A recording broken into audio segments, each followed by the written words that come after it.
Hello, welcome back to Flow Yoga. Today we're here with Jesse Enright, and he's introducing us to a concept of bringing lightness, bringing the idea of 3 dimensions into the yoga practice, tensegrity.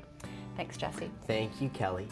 So what I see the practice is doing, these positions in and of themselves, is they're giving us a place or a model in which to test our strength and the balance. And if we can find it, if we can find that space, that tensegrity in the poses, we can find it during daily life. I realized pretty soon that these poses weren't practical. I wasn't going to use them for daily life. I wasn't going to change a light bulb like this or reach out and shake someone's hand in a yoga pose. But that if I found strength in them, that my body got opening where I was tight and strength where I was weak. So I'd like to take us through now a standing flow. Okay. It's quite challenging. We're going to move slow and we're going to look for that feeling of space. So let's start in Samastitihi again and let's find our breath. Big inhalations, long, slow exhalations. Let's take one more big inhale. And as we exhale, let's bend the knees, letting weight drop into the feet. And as we inhale, let's reach up, keeping space in the shoulders. As we exhale, let's fold. Feel the sitting bones lift to the ceiling. Inhale, elongate the spine within the torso. Exhale, find that strength in the hands. You can lightly step or hop back. Let's hold here for one inhale, and if you want to test the balance and strength of the arms, you bend a bit. As you inhale, exhale, let's lower down, half or all the way for upward facing dog. Upward dog, we know there are 2 main weak areas, the lower back, but also the neck. We don't want to thrust the head back. Let's try to create length. Exhale, downward facing dog. So we did our lunges, and we've got the body relatively open and ready for warrior pose 1. So let's, at the end of this exhale, turn the left heel down and into the floor. As we inhale, let's lift the right knee towards the chest, shift the chest forward, and step up. Let's take a couple of breaths setting this posture up. Let's bend the right knee and let's find breath. Let's begin to pivot the left heel backwards, leaning into the feet. Feel the buoyancy coming through the legs. Let's remember that idea of funky chicken. Let's roll the pelvis, lengthen the lower back, strengthen the core.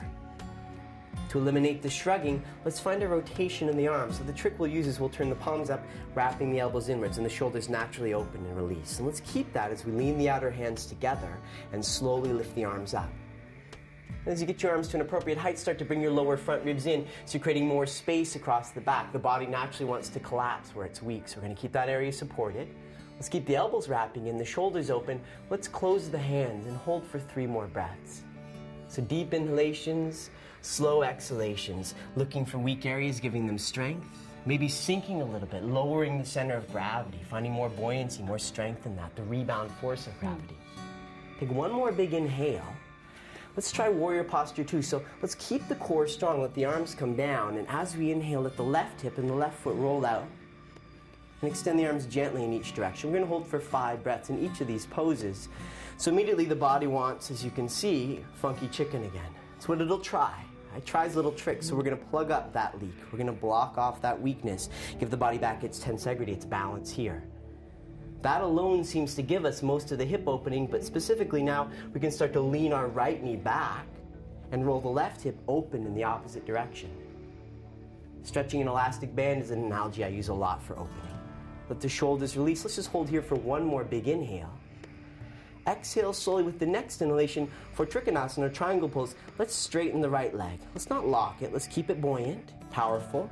Let's shift the pelvis, the right hip shifting in, pelvis tilting to the right. Now here's the tricky part. The left hip is going to rotate in just about a ½ an inch. Otherwise the bones collide. And it's our stated goal is to keep the bones from colliding. Let's either lightly grab the toe or touch the foot, just light with the hands. The legs are still working. As I inhale, I'm going to elongate my right waist where the bones are starting to compress and I'm losing that balance, and I'm going to slowly look and maybe even reach up. It took us a while to build it, so let's hold it for a few breaths. Now the body's trying to look for weakness, and our job stated is to find balance and strength. So the body wants to lose the balance through the waist, so we're going to take the lower ribs and pull them away from the hip, lengthening the right side.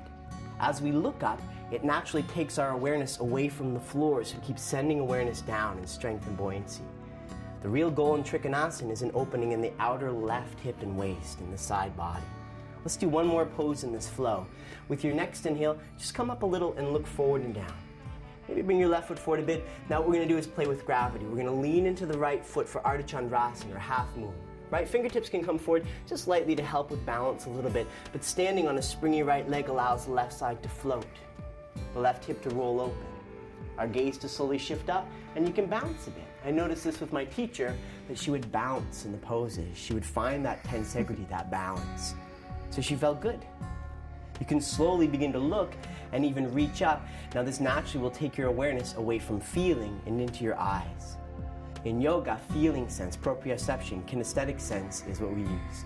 With our next exhale, let's exit. Turn to look down, both hands to the floor. Let's step back. Let's hold here for one inhale. And you can either bring the knees down if you're tired or bend the elbows if you feel very strong. And as we exhale, let's lower slow. Half or all the way, it's up to you. In upward facing dog, observe that idea in the hands of tensegrity, of space in the shoulders. Exhale, downward facing dog. Let's do the other side. Right heel pivoting inwards. Inhale, traveling the left foot forward this time. Let's take the exhale. Let's build a good foundation. Feel springiness in the legs. Keep breathing. With an inhale, knowing that the core is a weak link, let's strengthen it. Let's ask the body to lift the pelvis. Let's bring the arms up with that idea of karate chops of space. Making sure the elbows don't move now, let's slowly close the palms, keeping space in the shoulders. And a trick I use a lot is I ask students to close their eyes. Let's get you guys to close your eyes for a moment. And I ask them, it doesn't matter how you look, how do you feel? You look fabulous. But how does the posture feel through the legs, through the core, into the shoulders? Yeah, maybe sink a little bit for more strength. And when I see those two words, funky chicken, what does that make you want to do in your core? Let's open the eyes, and with our next inhale, arms down, let's open out into warrior pose 2 again. So a very simple idea is that the core will always try to shift on me if I give it a chance. I'm going to try and keep it strong and even. As the arms lengthen out and the shoulders release, the neck elongates. So it's very feeling like we're spreading the bones apart, very spacious, what we call sukha in yoga, good space in the body in every pose. And we keep traveling around with our awareness, looking for weakness, giving strength. Big inhale. If we like, we can transfer now into Trikonasana. We can straighten the left leg, elongate, letting the pelvis rotate a bit through the right side as we come down. So watching the bones in the body, not letting them compress or jam up. Nice. So we're going to continue with this warrior sequence, and we'll see you when we get back.